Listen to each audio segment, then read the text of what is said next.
J'ai photographié plus de 300 mariages au cours de ma carrière, et je pensais avoir tout vu. Des mariés nerveux, des bridillas, des drames familiaux, des catastrophes de dernière minute. Mais je ne m'étais jamais trouvé dans une situation où mon appareil photo capturait un secret si dévastateur qu'il me ferait remettre en question tout ce que je croyais sur l'amour, le choix et mes propres obligations morales. Le mariage de Camille Dubois et Antoine Lefèvre était censé être le summum de ma carrière, un événement de la haute société qui m'établirait parmi les photographes de mariage d'élite. Au lieu de cela, c'est devenu le jour où j'ai réalisé que parfois, la photo la plus importante que vous prenez est celle qui empêche un mariage d'avoir lieu. Avant de commencer, je vous demande, d'où regardez-vous ceci? Partagez dans les commentaires ci-dessous et s'il vous plaît, abonnez-vous pour plus d'histoires sur les moments où des gens ordinaires trouvent un courage extraordinaire.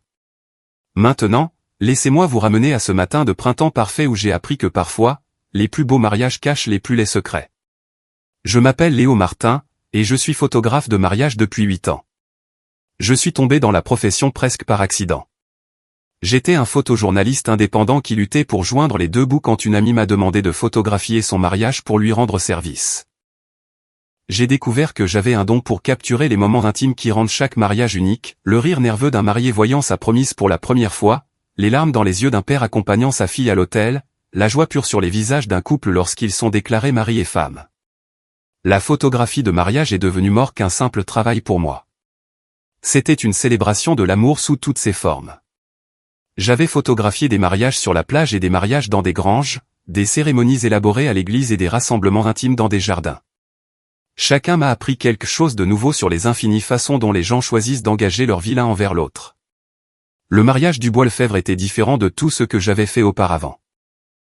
Lorsque l'assistante de Camille Dubois a appelé pour réserver mes services, elle a clairement indiqué que ce n'était pas n'importe quel mariage. C'était une fusion de deux des familles les plus importantes de la région, un événement social qui serait couvert par les magazines mondains et auquel assisteraient des politiciens, des chefs d'entreprise et l'aristocratie de la vieille fortune. Monsieur Martin, avait dit l'assistante d'un ton sec et professionnel, Mademoiselle Dubois a examiné votre portfolio et aimerait vous engager pour son mariage le 15 mai. Le budget est illimité, et nous n'attendons rien de moins que la perfection. Le lieu était le domaine de la Chênaie, la propriété de la famille Dubois, un immense manoir qui appartenait à la famille depuis 4 générations.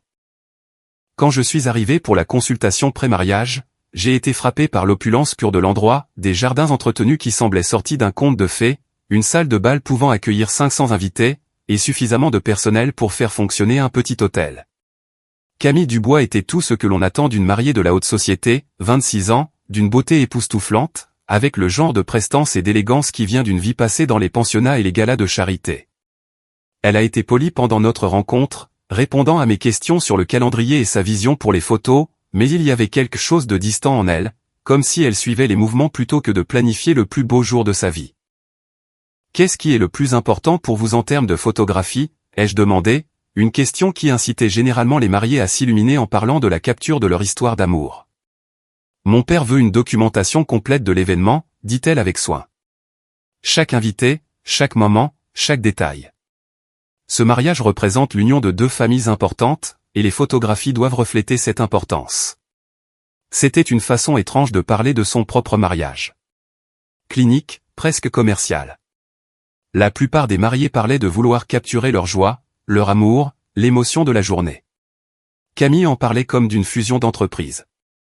Et que voulez-vous, vous, insistai-je doucement. Quels moments sont les plus importants pour vous personnellement? Pendant une seconde, quelque chose a traversé son visage. Une vulnérabilité, un désir, mais c'est parti si vite que j'ai presque cru l'avoir imaginé. Je veux ce que mon père pense être le mieux, dit-elle finalement. Le marié, Antoine Lefèvre, était exactement ce que le casting central commanderait pour un mariage de société. Grand, beau d'une manière conventionnelle, avec la confiance qui vient de ne jamais avoir à s'inquiéter de l'argent ou du statut. Il a été assez agréable pendant notre rencontre, mais j'ai remarqué que Camille et lui se regardaient à peine, et quand ils interagissaient, cela ressemblait plus à des partenaires commerciaux qu'à des amants. Léo est fortement recommandé, dit Antoine à Camille comme si je n'étais pas assis juste là. Le mariage des chevaliers qu'il a photographié l'année dernière a été présenté dans Point de vue. C'est merveilleux, répondit Camille, mais son ton suggérait qu'elle pensait à toute autre chose.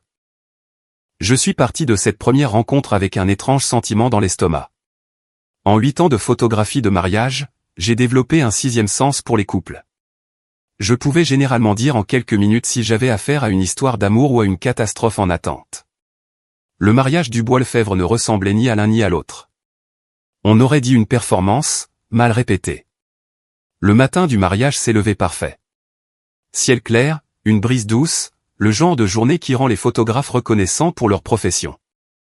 Je suis arrivé au domaine de la Chênaie à 7 heures du matin pour commencer à capturer le processus de préparation, en commençant par la suite nuptiale où Camille se préparait avec ses demoiselles d'honneur. La suite nuptiale était en pleine effervescence, coiffeurs, maquilleurs, demoiselles d'honneur en peignoirs assortis, et assez de fleurs pour approvisionner un fleuriste. Camille était assise au centre de tout cela comme une belle statue, se laissant pomponner et polir tout en conservant la même expression distante que j'avais remarquée lors de notre consultation. J'ai commencé à prendre des photos, en me concentrant sur les détails qui raconteraient l'histoire de la matinée, la robe de mariée suspendue à la fenêtre, les bijoux délicats disposés sur du velours, le bouquet de roses blanches et de gypsophile. Mais en travaillant, je me suis surpris à observer le visage de Camille dans mon viseur, et ce que j'ai vu m'a troublé. Elle ne rayonnait pas de joie nuptiale. Elle n'était ni excitée, ni nerveuse, ni aucune des émotions que j'étais habitué à voir chez les mariés le jour de leur mariage. Elle avait l'air résignée, comme quelqu'un qui exécute un rôle qui lui a été assigné plutôt que choisi.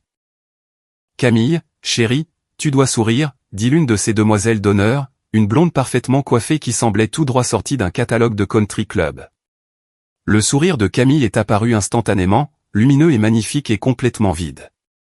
Je l'ai capturé, mais quelque chose dans sa fausseté m'a mis mal à l'aise. « Faisons quelques clichés de vous avec votre père », suggérai-je, sachant que les moments père-fille étaient souvent la partie la plus émouvante de la matinée. Charles Dubois était un homme qui commandait l'attention dès qu'il entrait dans une pièce. Grand, les cheveux argentés, avec le genre de présence qui suggérait qu'il était habitué à être la personne la plus importante où qu'il aille. Il était vêtu d'une jaquette impeccable et se tenait avec l'assurance de quelqu'un à qui on n'a jamais dit non. « Ma belle-fille », dit-il en entrant dans la suite nuptiale. Mais il y avait quelque chose de possessif dans son ton qui m'a fait lever les yeux de mon appareil photo. « Bonjour, père », dit Camille, et je remarquai que tout son corps se tendit lorsqu'il s'approcha. « Es-tu prête pour ton grand jour ?» demanda-t-il, posant ses mains sur ses épaules dans ce qui aurait dû être un geste tendre, mais j'ai vu à travers mon objectif comment ses doigts s'enfonçaient dans sa peau, comment elle tressaillit presque imperceptiblement à son contact. « Oui, père. Tout est exactement comme tu l'as prévu. »« Comme nous l'avons prévu », corrigea Théil, mais son sourire n'atteignit pas ses yeux. « C'est ton jour, Camille. Le jour où tu deviens Madame Antoine Lefebvre et prends ta place dans la société. » J'ai pris plusieurs photos d'eux ensemble, bu quelque chose dans la dynamique me semblait faux. Ce n'était pas un père fier célébrant le bonheur de sa fille. C'était un homme qui s'assurait que son investissement portait ses fruits. « Je devrais aller voir les préparatifs du marié, » dis-je, ayant besoin de m'éloigner de la tension étrange dans la pièce. La suite du marié contrastait vivement avec les préparatifs de la mariée. Antoine et ses garçons d'honneur étaient détendus, plaisantant, traitant la matinée comme n'importe quel autre rassemblement social. Antoine lui-même semblait complètement à l'aise, ajustant sa cravate et discutant de ses projets de golf pour le week-end suivant. Nerveux, demandai-je en le photographiant pendant qu'il se préparait. Pas du tout, dit-il avec un sourire confiant. Camille et moi nous connaissons depuis l'enfance. Ça a toujours été le plan. Le plan ? Nos familles sont amies depuis des générations. Il est logique que nous nous marions. Nous comprenons le monde de l'autre. Nos valeurs s'alignent. Nos familles approuvent. C'est vraiment parfait.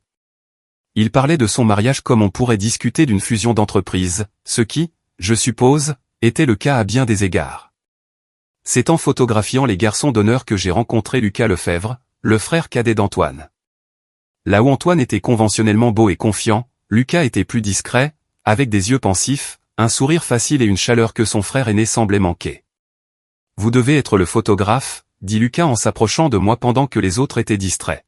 « Je suis Lucas, l'héritier de Rechange. Léo Martin. Ravi de vous rencontrer. Je dois vous demander, avez-vous déjà rencontré Camille ? Oui. Elle a l'air charmante. » Lucas resta silencieux un instant, étudiant mon visage. Elle est charmante. C'est aussi la femme la plus gentille et la plus intelligente que j'ai jamais connue. J'espère juste. Quoi ? Rien. Oubliez ce que j'ai dit. Ce n'est pas ma place.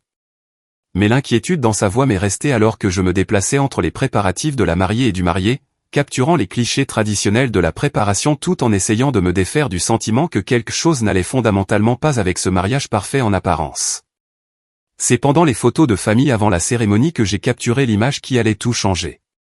Les portraits de famille formels étaient exactement ce à quoi on pouvait s'attendre, des clichés raides et posés de deux familles éminentes se réunissant. Charles Dubois se tenait avec une posture militaire, sa femme à ses côtés, l'air élégant mais froid. La famille Lefebvre était tout aussi formelle, chacun positionné précisément selon la hiérarchie sociale et l'importance familiale. Mais c'est pendant une pause entre les pauses que je l'ai vu, un moment de connexion humaine authentique au milieu de tout cet artifice. Lucas s'était approché de Camille, qui se tenait un peu à l'écart du groupe, l'air dépassé par les procédures formelles. Il lui a dit quelque chose, j'étais trop loin pour entendre quoi et soudain, tout son visage s'est transformé. Elle a ri, un vrai rire qui a illuminé ses yeux et l'a fait paraître comme une personne complètement différente. Juste un instant, le masque est tombé et j'ai vu qui était vraiment Camille sous toutes les attentes et les obligations. J'ai levé mon appareil photo instinctivement et j'ai capturé le moment, Camille en plein rire, sa main sur le bras de Lucas, tous deux se regardant avec une intimité et une chaleur que je n'avais pas vue entre elle et Antoine de toute la journée. Ce n'était qu'une fraction de seconde, puis la voix de Charles Dubois a tranché le moment comme un couteau. Camille, nous sommes prêts pour la prochaine photo. La lumière dans ses yeux s'est éteinte instantanément. Le masque s'est remis en place. Elle s'est éloignée de Lucas et a repris sa position dans la formation familiale. Mais j'avais vu la vérité. Je l'avais capturée. Alors que l'heure de la cérémonie approchait, je me suis retrouvé dans une position impossible. J'avais un travail à faire, documenter ce mariage, capturer les moments qui deviendraient le compte rendu officiel de cette union. Mais j'avais aussi la preuve que la mariée était désespérément malheureuse, qu'elle était forcée à un mariage qu'elle ne voulait pas.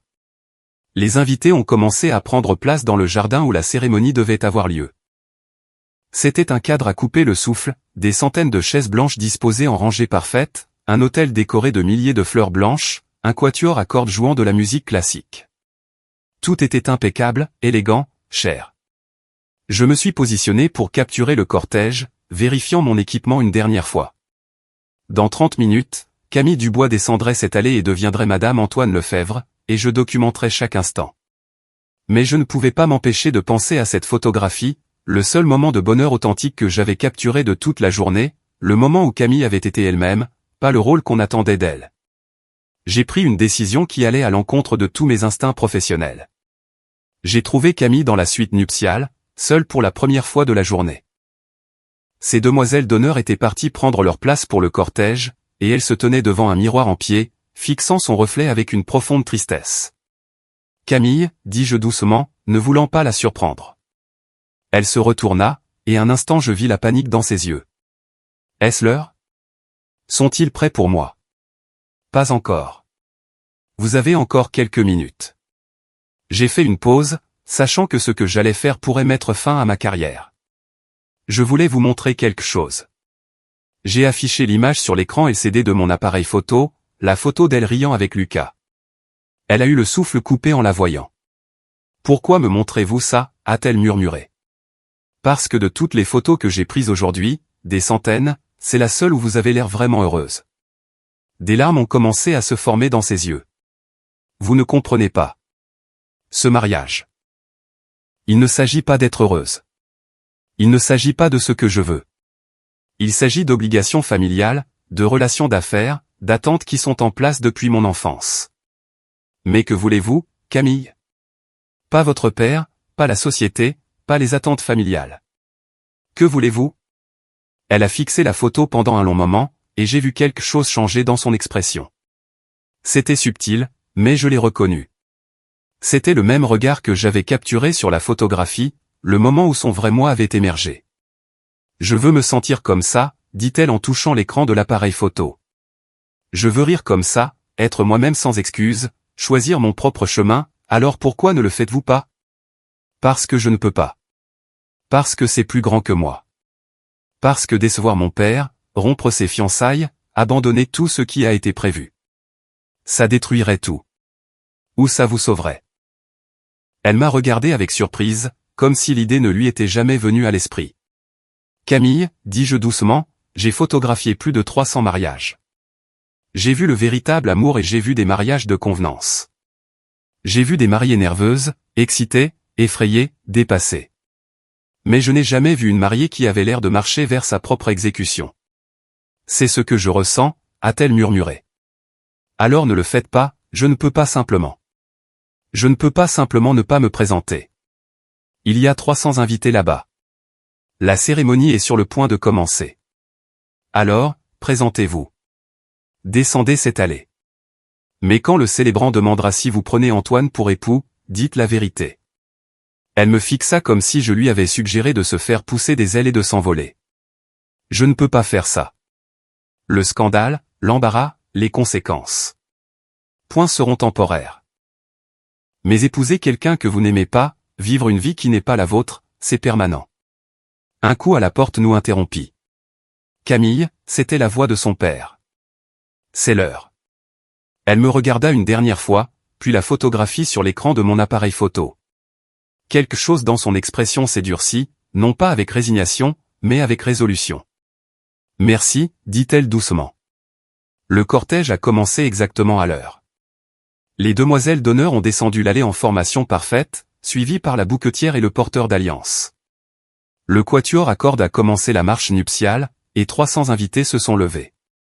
Et puis Camille est apparue au fond de l'allée, son bras lié à celui de son père, ressemblant en tout point à la parfaite mariée de la haute société.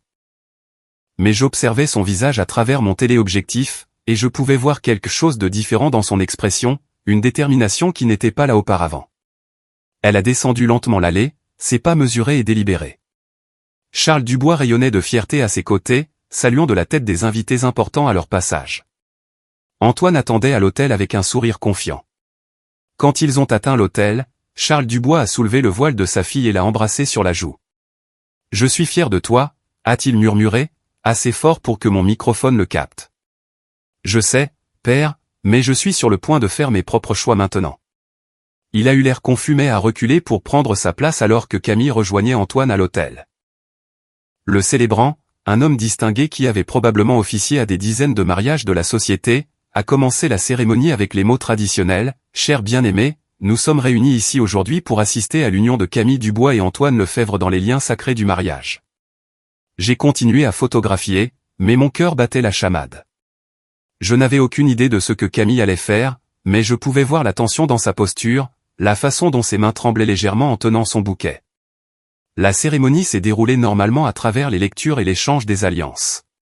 Les vœux d'Antoine étaient polis et appropriés, parlant de partenariat, de valeurs partagées et de la construction d'un avenir commun. Quand ce fut le tour de Camille, elle a parlé d'engagement, de famille et de devoir. Des mots qui sonnaient beaux mais semblaient creux.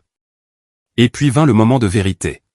« Antoine, dit le célébrant, prenez-vous Camille pour votre légitime épouse, pour l'avoir et la garder, dans la maladie et la santé, pour le meilleur et pour le pire, jusqu'à ce que la mort vous sépare ?» « Oui, je le veux, dit Antoine avec assurance. »« Camille, continua le célébrant, prenez-vous Antoine pour votre légitime époux, pour l'avoir et le garder, dans la maladie et la santé, pour le meilleur et pour le pire, jusqu'à ce que la mort vous sépare ?» Le silence s'est étiré pendant ce qui a semblé une éternité. Camille a regardé Antoine, puis son père au premier rang, puis la mère de visages impatients qui la regardaient. Finalement, son regard a trouvé Lucas debout parmi les garçons d'honneur, et je l'ai vu puiser de la force dans ce qu'elle a vu dans ses yeux. « Non, dit-elle clairement. Je ne le veux pas », le souffle collectif des 300 invités était audible, même par-dessus le bruit de mon obturateur. Le visage d'Antoine est devenu blanc de choc. « Camille, qu'est-ce que tu fais ?» a-t-il murmuré d'urgence, mais Camille avait trouvé sa voix, et elle ne murmurait plus. « Je dis la vérité, » dit-elle en se tournant vers les invités assemblés. « Je dis la vérité que j'aurais dû dire il y a des mois, des années. Ce mariage n'est pas une question d'amour. C'est une question d'affaires, d'attente familiale, de maintien du statut social et des partenariats financiers. » Charles Dubois était maintenant debout, le visage violet de rage. « Camille, arrête ces bêtises immédiatement. »« Non, père, je n'arrêterai pas. Je ne ferai plus semblant. » Sa voix se renforçait à chaque mot. « J'ai passé toute ma vie à être la fille parfaite, à suivre le plan parfait, à me préparer pour le mariage parfait avec l'homme parfait, mais rien de tout cela n'est parfait si ce n'est pas ce que je choisis. Elle se tourna vers Antoine, et je pouvais voir un regret sincère dans ses yeux. Antoine, tu es un homme bon, et tu mérites quelqu'un qui t'aime complètement, mais cette personne n'est pas moi. Nous savons tous les deux que ce mariage a été arrangé par nos familles et nous savons tous les deux que nous nous contentons de la commodité plutôt que de l'amour. Camille, s'il te plaît, dit Antoine. Mais il y avait du soulagement dans sa voix en même temps que de l'embarras. Nous pouvons en discuter en privé. Plus de discussions privées. Plus de planification de ma vie dans les salles de conseil et les country clubs. Elle a retiré sa bague de fiançailles et l'a placée doucement dans sa main. Je suis désolé pour l'embarras, pour les dépenses, pour la perturbation, mais je ne suis pas désolé d'avoir choisi ma propre vie. Le jardin a sombré dans le chaos. Les invités étaient debout, parlant en chuchotement choqués. Charles Dubois se frayait un chemin à travers la foule, ayant clairement l'intention d'entraîner sa fille loin de l'hôtel. Madame Dubois s'était évanouie et était prise en charge par plusieurs dames de la société. Mais Camille n'avait pas terminé. « Je sais que c'est choquant, dit-elle, sa voix portant par-dessus l'agitation. Je sais que ce n'est pas ce que tout le monde attendait, mais j'espère qu'un jour certains d'entre vous comprendront que choisir son propre bonheur n'est pas égoïste, c'est nécessaire. » Elle a regardé directement Lucas alors, et le sourire qui a traversé son visage était le même que celui que j'avais capturé sur cette photographie. Authentique, radieux, libre.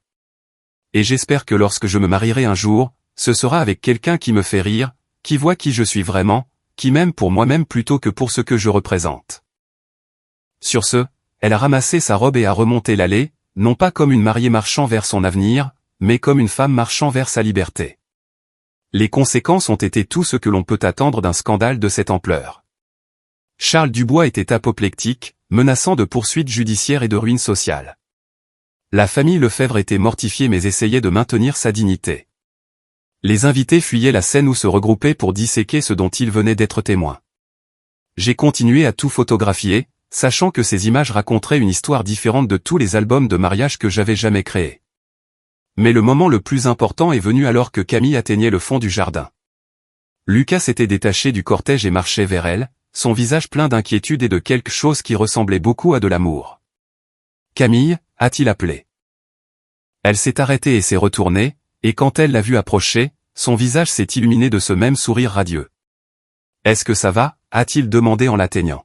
« Je vais mieux que bien. Je suis libre. Que vas-tu faire maintenant ? Je ne sais pas. Pour la première fois de ma vie, je n'ai pas de plan, pas d'attente, pas de chemin prédéterminé. C'est terrifiant et merveilleux. » Lucas a tendu la main et a pris la sienne. « Voudrais-tu de la compagnie pendant que tu y réfléchis ? Tu es sûr ? Ta famille ne te pardonnera jamais de m'avoir choisi à leur place. C'est la seule chose dont je suis sûr. » J'ai capturé ce moment aussi. Camille et Lucas, les mains jointes, se regardant avec le genre d'amour que j'avais passé 8 ans à essayer de photographier lors des mariages. C'était réel, honnête, sans phare. Alors qu'ils s'éloignaient ensemble, laissant derrière le chaos du mariage ruiné, j'ai réalisé que je venais de documenter quelque chose de bien plus significatif qu'un mariage de société. J'avais capturé une femme trouvant son courage, choisissant son propre chemin et découvrant le véritable amour dans le processus. Le scandale a dominé les pages mondaines pendant des mois. Charles Dubois a renié publiquement Camille, bien que j'ai entendu par des connaissances communes qu'il a finalement changé d'avis quand il a réalisé que le bonheur de sa fille comptait plus que ses relations d'affaires. La fusion commerciale Dubois-Lefebvre a échoué, mais les deux familles ont survécu à la déception financière. Antoine, il s'est avéré, était plus soulagé que dévasté.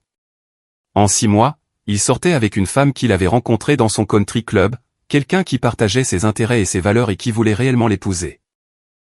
Quant à moi, je pensais que ma carrière dans la photographie de mariage de la haute société était terminée.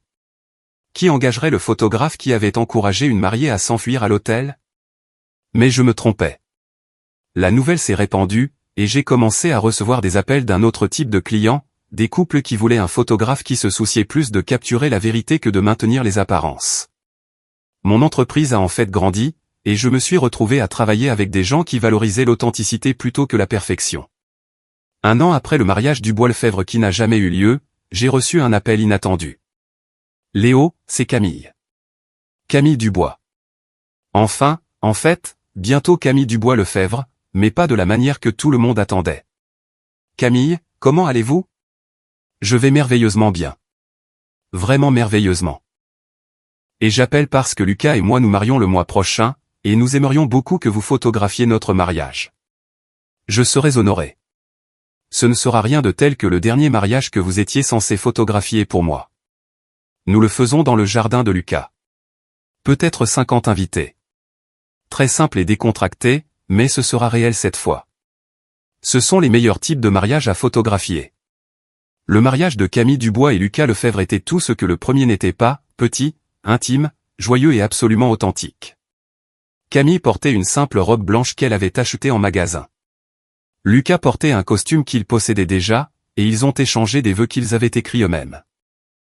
Mais les photographies de ce mariage étaient parmi les plus belles que j'ai jamais prises, car elles capturaient quelque chose qu'aucune somme d'argent ou de planification ne peut créer, deux personnes qui s'étaient choisies librement, complètement et sans réserve.